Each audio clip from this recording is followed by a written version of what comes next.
बच्चों एक्सरसाइज 10.2 का question number 3 देखते हैं।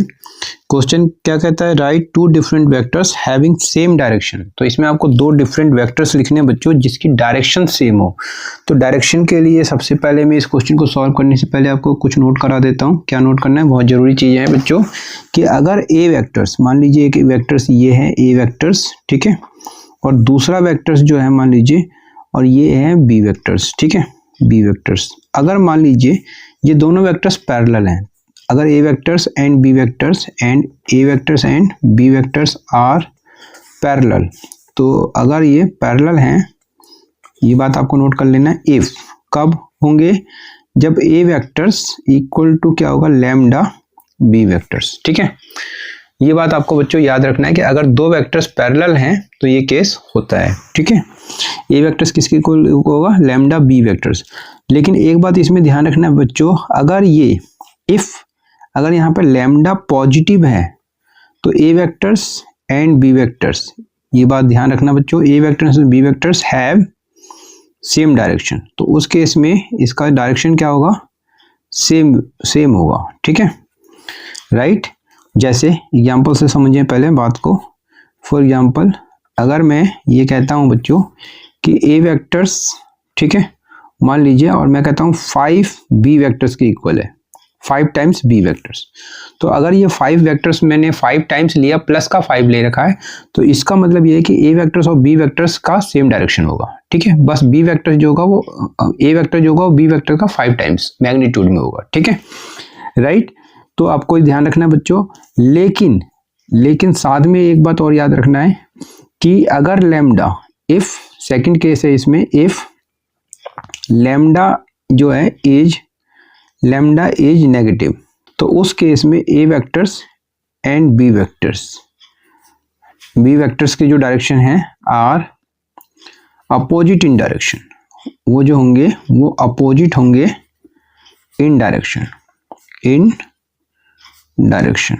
तो डायरेक्शन में कैसे हो जाएंगे, अपोजिट हो जाएंगे। जैसे ये वेक्टर्स दोनों का सेम डायरेक्शन था, लेकिन इस केस में ये अपोजिट हो जाएंगे। और इस केस में क्या कहा मैंने, अगर ऐसा वेक्टर्स दिख रहा है तो ए वेक्टर्स की जो डायरेक्शन होगी, ए वेक्टर्स और बी वेक्टर्स की जो डायरेक्शन होगी, वो दोनों डायरेक्शन क्या होगी, सेम ही होगी, ठीक है।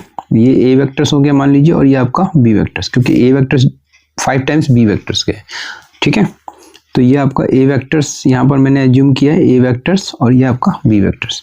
लेकिन इस केस में क्या होगा बच्चों, यहाँ पर क्या होगा कि ए वेक्टर्स की डायरेक्शन तो ऐसे होगी, ठीक है, ए वेक्टर्स, लेकिन बी वेक्टर्स की डायरेक्शन उसके उल्टा होगा, बी वेक्टर्स, ठीक है, राइट।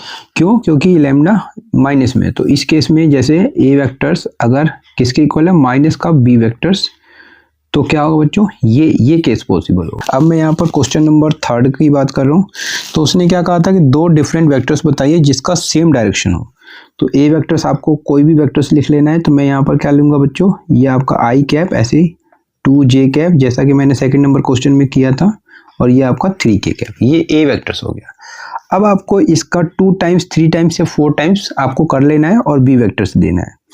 तो मैं क्या कर रहा हूँ बच्चों, जरा ध्यान से समझिए।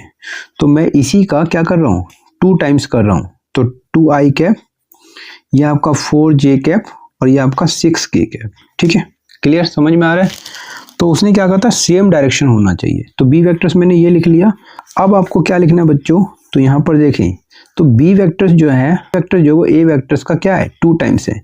तो यही बात आपको लिख लेना है बच्चों कि क्लियरली बी वेक्टर्स जो है वो क्या दिख रहा है, अभी मैंने इसको 2 से मल्टीप्लाई किया था, तो 2 टाइम्स है ए वेक्टर्स का। तो अभी मैंने क्या कहा कि अब ये किस फॉर्म में दिखाई दे रहा है, तो ये जो है आप यहाँ पर लिख सकते हैं कि बी वेक्टर्स जो है वो लैम्डा ए वेक्टर्स, और यहाँ पर वेयर लैम्डा जो है वो 2 चल रहा है, ये आप साइड में लिख सकते हैं, ठीक है। तो इस केस में जब भी ऐसा होगा तो देयरफॉर इस केस में क्या होगा, ए वेक्टर एंड बी वेक्टर क्या होते हैं, पैरेलल होते हैं, वो भी सेम डायरेक्शन होंगे। तो therefore A vector and B vector have same direction, इनकी जो डायरेक्शन होगी बच्चों वो क्या होंगी, पैरेलल तो होगा ही होगा, लेकिन सेम डायरेक्शन वाले पैरेलल होंगे ये केस, ठीक है। और ये हो जाएगा इसका आंसर। उसने क्या कहा था कि दो वेक्टर्स बताइए जिसका सेम डायरेक्शन हो, तो यही दो वेक्टर्स होंगे जो सेम डायरेक्शन वाले होंगे। तो लास्ट में आप लिख सकते हैं कि हैंस करके लिख दीजिए, ज़्यादा अच्छा रहेगा कि इस ऐसे केसेस में ए वेक्टर्स क्या होगा।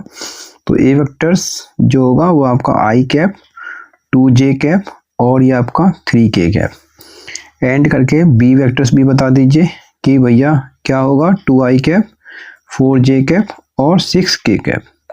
ठीक है, और ये क्या है, ये जो दो वेक्टर्स हैं वो आपका रिक्वायर्ड वेक्टर्स हैं, मतलब जो वेक्टर्स उसने कहा था बताने को वही वेक्टर्स ये हैं। ठीक, उम्मीद करता हूँ बच्चों समझ में आ गया होगा। अगर समझ में आ गया है तो वीडियो को लाइक जरूर करना है और ऐसे ही मन लगा के पढ़ते रहना है। मिलते हैं नेक्स्ट वीडियो में। वीडियो को वॉच किया इसके लिए आप सभी का बहुत बहुत धन्यवाद।